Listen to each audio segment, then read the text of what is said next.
Here we are at example 2 from our 4.3, number 5-2 set of notes. We're asked to factor this trinomial down. Rule number 1, again, we always want to look for that GCF. Unfortunately, 13 is not evenly divisible by 2, so we cannot do that.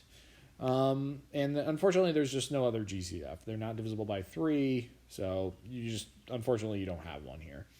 But then our next step is to go ahead and create our X, where you're identifying your A, B, and C. So you got A is 6, B is 13, and C is negative 28.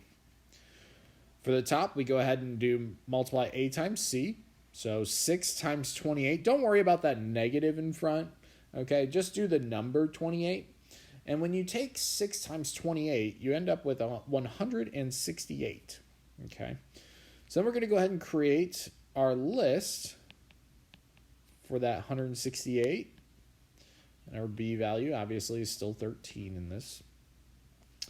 So two numbers that multiply to give us 168. Well, we have 1 and 168, obviously.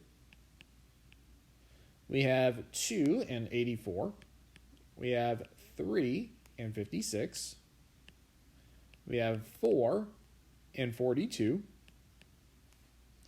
We have not 5, but 6 and 28.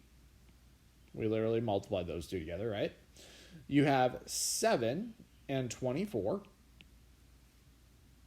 You have 8 and 21. And finally, 12 and 14. So this is our list of factors. Now, how do you kind of know when you're at the end of the list? It happens right here. The next number you would try would be like 13. It's not.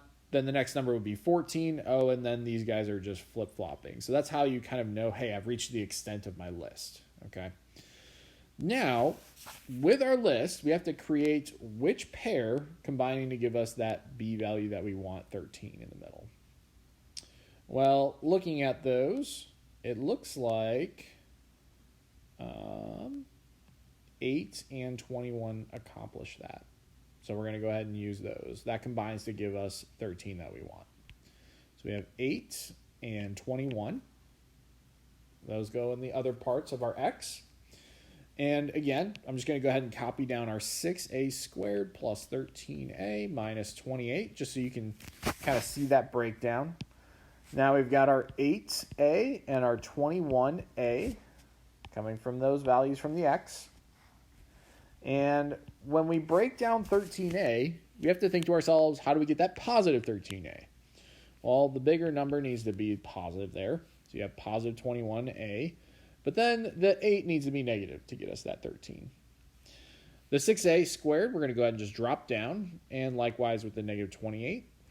And again, by the way, this order didn't really matter, okay? Like, if we could have flip-flopped those, would not have changed anything, all right? The signs, though, you do need to be correct, okay? So then, now going ahead and factoring by grouping.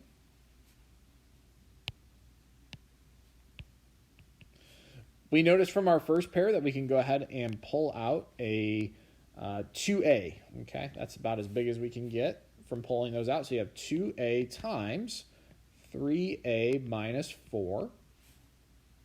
And when we look at our second pair, we notice that we can pull out looks like a 7 from both of those.